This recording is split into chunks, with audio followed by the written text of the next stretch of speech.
Worshipful Master, I have the honor to present the flag of our country. The brethren will sing the Philippine national anthem. Take the cue from the organist.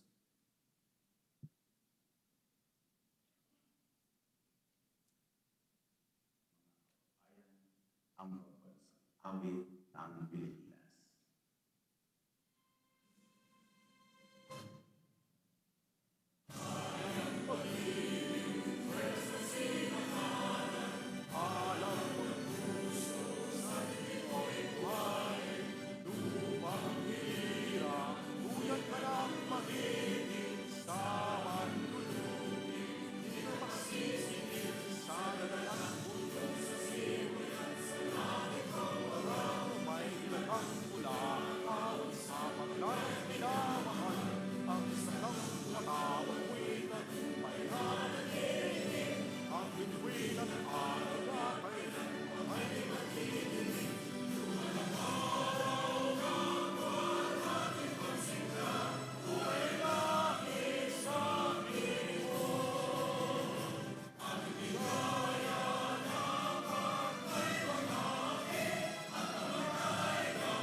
The brethren will recite ng panunumpa ng watawat sa Pilipinas.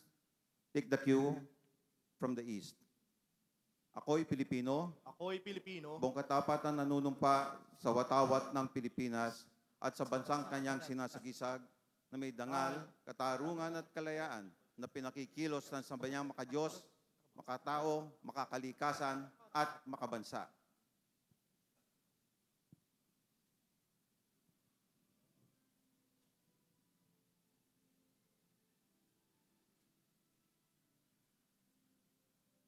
mga minamahal kong mga kababayan. Ang watawat na nanadlan sa inyong harapan ay siyang watawat ng ating bansa, ang Pilipinas. Kumakatawan ito sa isang bayang nagkakaisa na sa bawat himay-may ay may angkop na hugis ng kabuuan.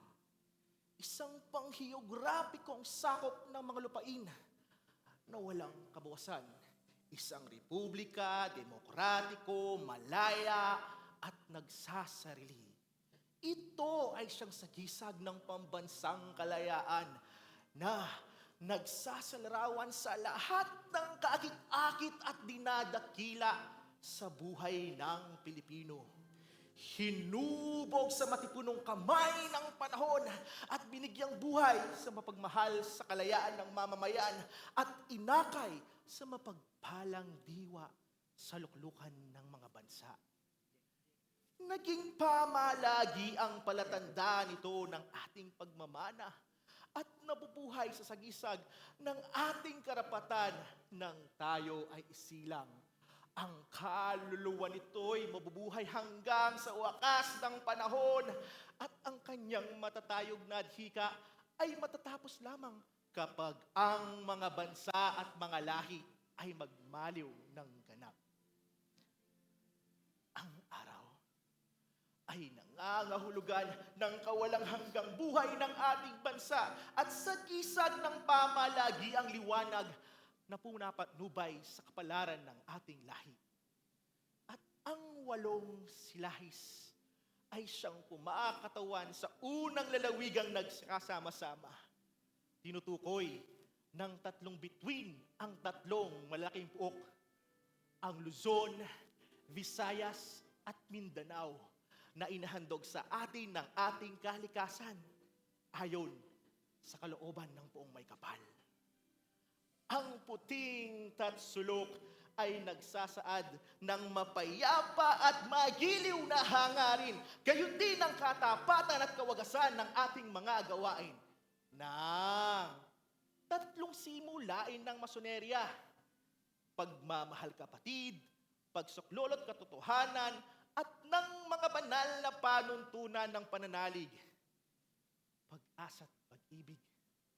Ang bughaw na kalawakan ay nagpapakilala ng pag-ibig sa inang bayan at ang matayog na paanuntunan at hangarin At ang malapad na habing pula ay siyang naghahayag ng walang humpay na kakayanan na nagpapanatili sa atin sa isang bahagi ng kalawakan sa kalangitan. Sa kabuuan, ang tatsulok, ang araw, at ang tatlong mga bituin na siyang bumubuo ng ating watawat ay maliwanag na sagisag ng pagkakapatira ng tao ayon sa pagiging ama ng Diyos. Tulad ng pinapangarap ng ating mga ninuno, naway pumailang lang ito sa ibabaw ng lupain ng maliligayang mamamayan panghabang panahon.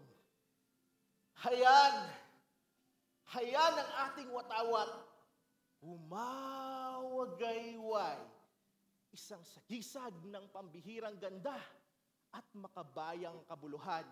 Ang pamalagi ang uliringlang pananglaw ng ating mamamayan sa isang mapayapa, nagsasarili, at malayang pamumuhay.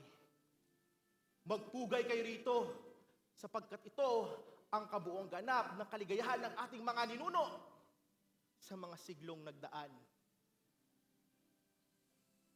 Hagkan niyo ito, sapagkat ito ang watawat ng mga giting na mga anak na sina Ra Sulaiman at Maria Clara.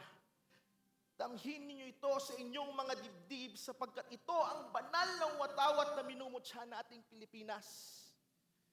Ingatan ninyo ito sa inyong mga puso sapagkat ito ang palatandaan ng ating mga kapatid na nagbuwis ng buhay para sa kapakanan ng ating bayan. Mahalin niyo ito sapagkat ito ang walang kasing halagang alaala ng ating bayan na mananatili magpakailanman sa lahat ng magiging katayuan natin sa buhay. Igalang niyo ito ng lubusan sapagkat ito ang nabubuhay sa katauhan ng diwa ng lupang ating sinilangan.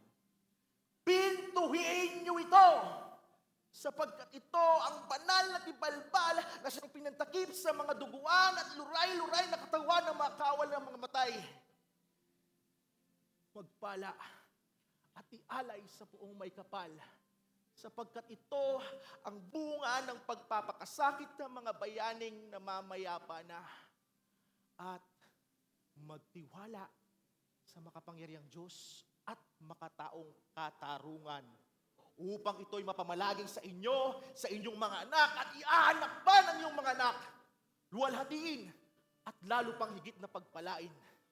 Nang ang nangamatay sa kapakanan nito, sana'y di nangamatay ng walang